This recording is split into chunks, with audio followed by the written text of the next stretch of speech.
Bismillahirrahmanirrahim.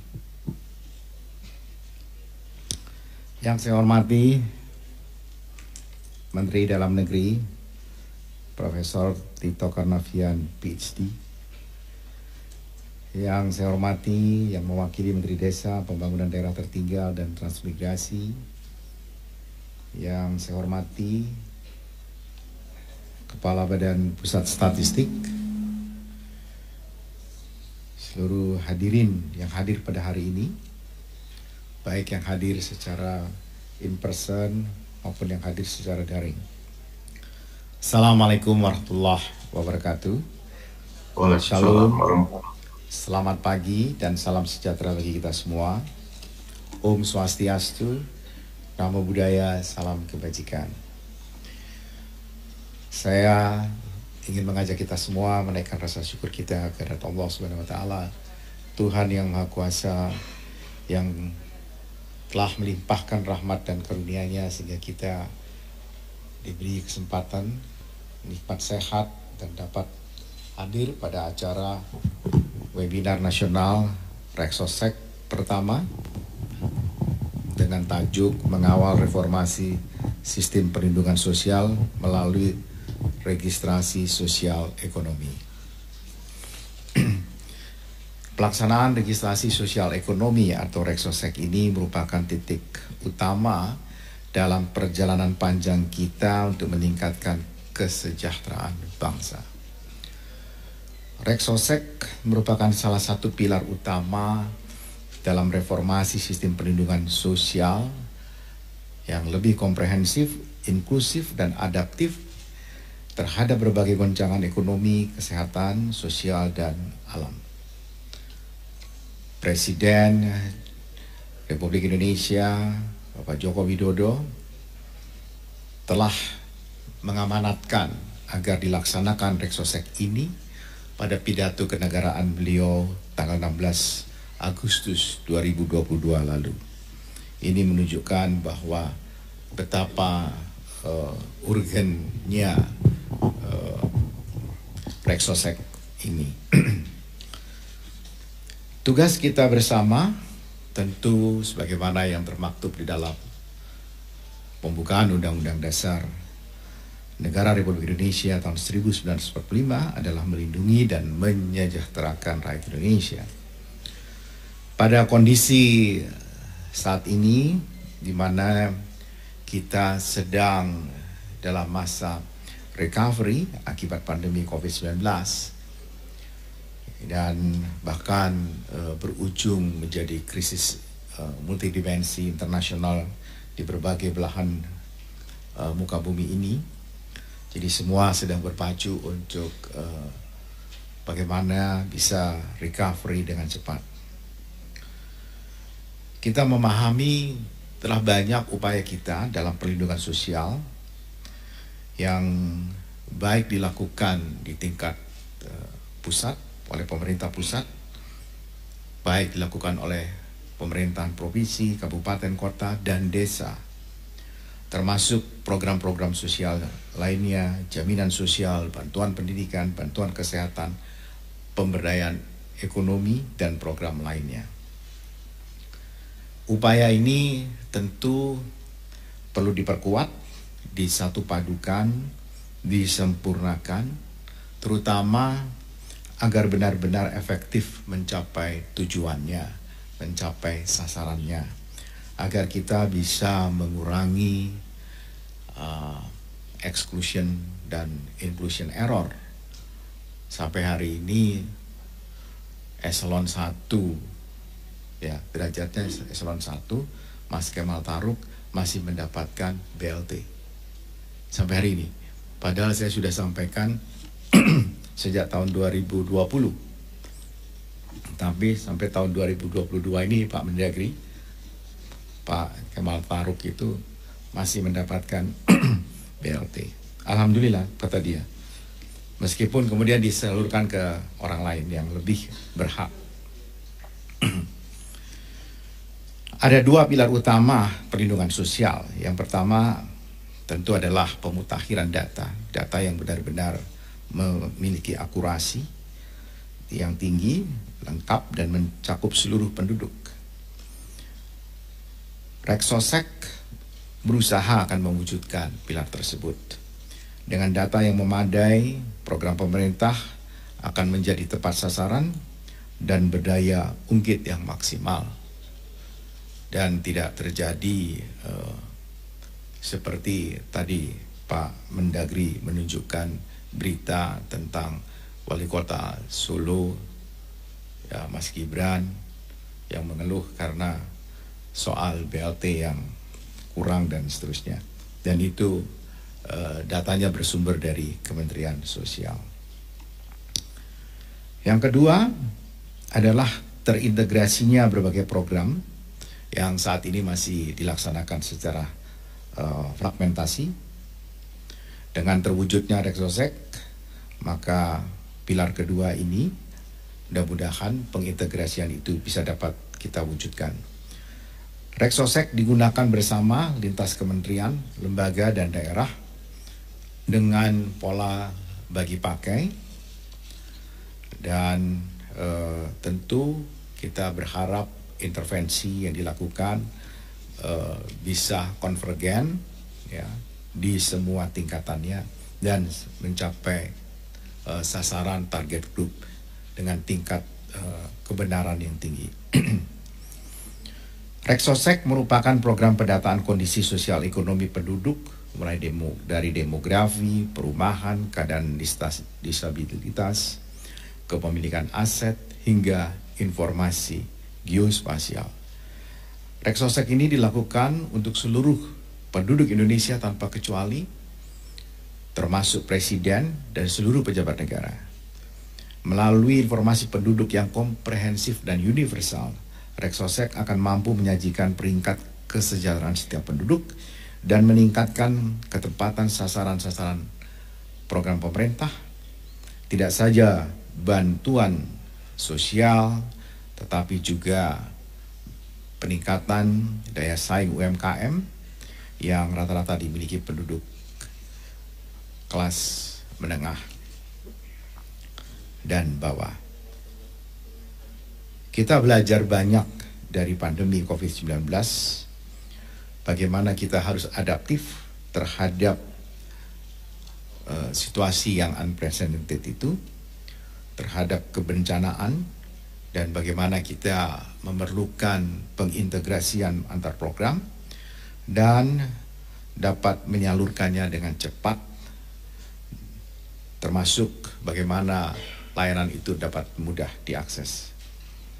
Reksosek akan mendukung upaya tersebut sehingga benar-benar dengan cepat dapat mengidentifikasi penduduk yang rentan, yang terdampak, dan kemudian menyalurkan bantuan tersebut. Kami di Bappenas senantiasa mendorong Reksosek ini sejak waktu-waktu yang lalu, dan dengan dikembangkannya data yang komprehensif dan mutakhir, serta dipergunakannya data ini oleh seluruh sektor, lembaga, dan pemerintah daerah, dan desa, maka mudah-mudahan ini juga akan mempercepat terbentuknya satu data Indonesia. Reksosek akan terhubung dan memiliki interoperability antar basis data di kementerian, lembaga, dan daerah, termasuk data terpadu kesejahteraan sosial, data pokok pendidikan, keluarga, data BPJS, serta yang paling penting sini yang menjadi basis dari seluruh penduduk kita. Dan saya kira ini punya anu sendiri, yaitu data administrasi kependudukan. Pak Mendagri dulu waktu saya masih di DPR, undang-undang ini saya termasuk yang membahas, dan kemudian undang-undang Adminduk ini diterbitkan. Dulu kami berpikir Adminduk itu kira-kira harusnya sama dengan Social Security Number di Amerika Serikat.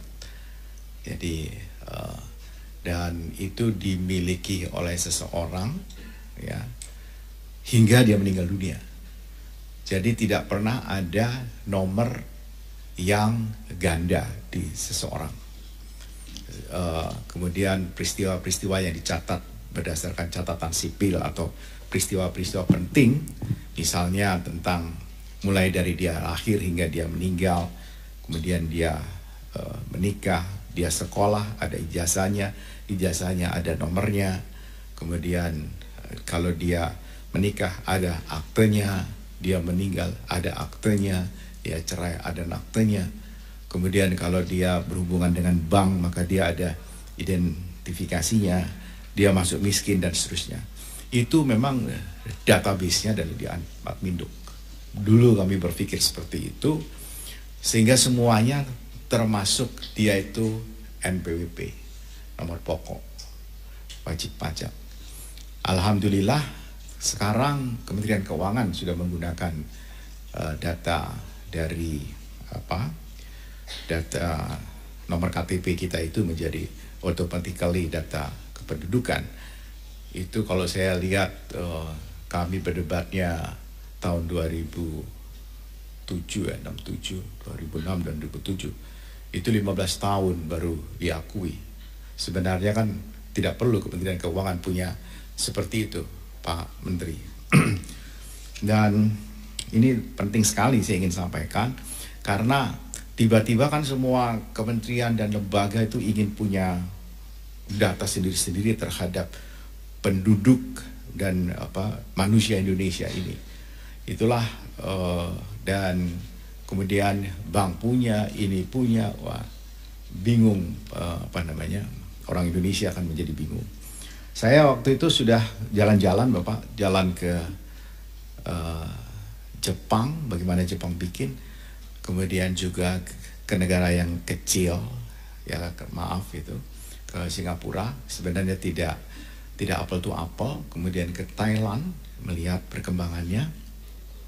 Dan yang menarik di Singapura pada tahun 2007 yang saya lihat adalah seseorang itu karena dia yang punya nomor induk itu, dia yang punya aksesnya ke sana, dia yang bisa mengubah misalnya alamatnya dia pindah.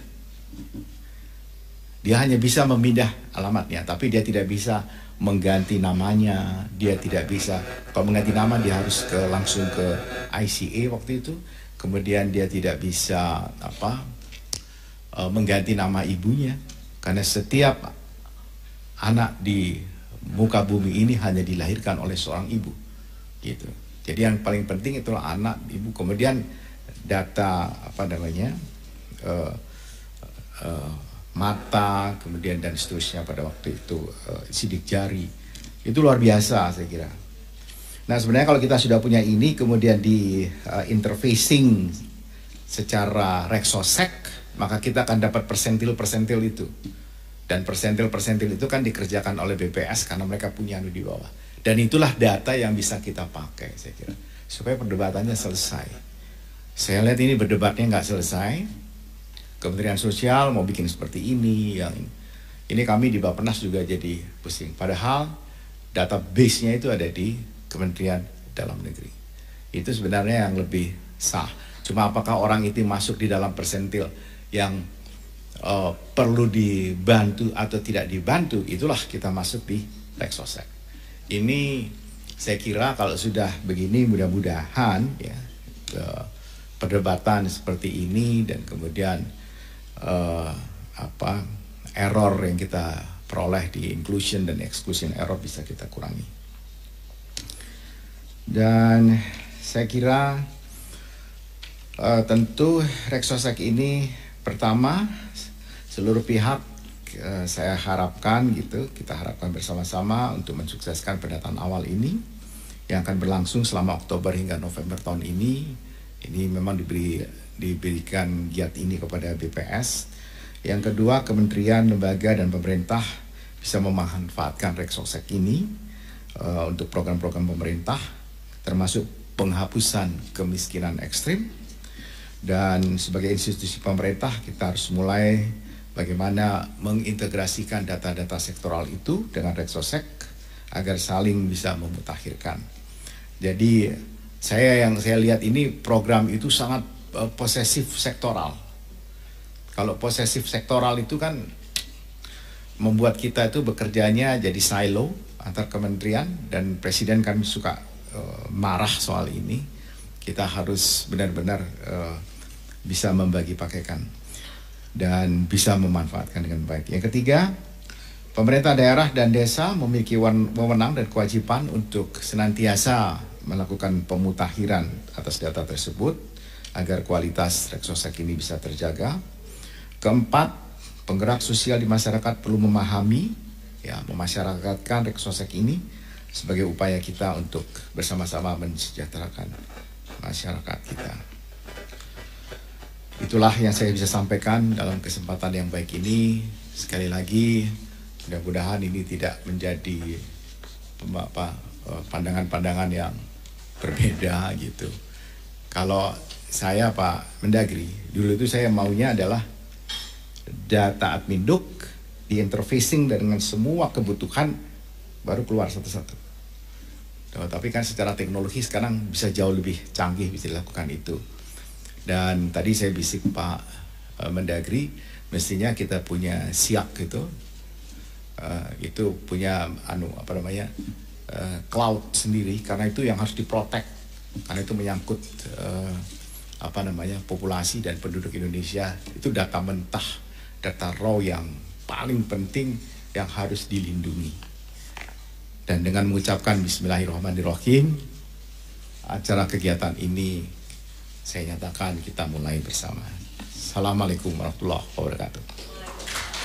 Waalaikumsalam warahmatullahi wabarakatuh.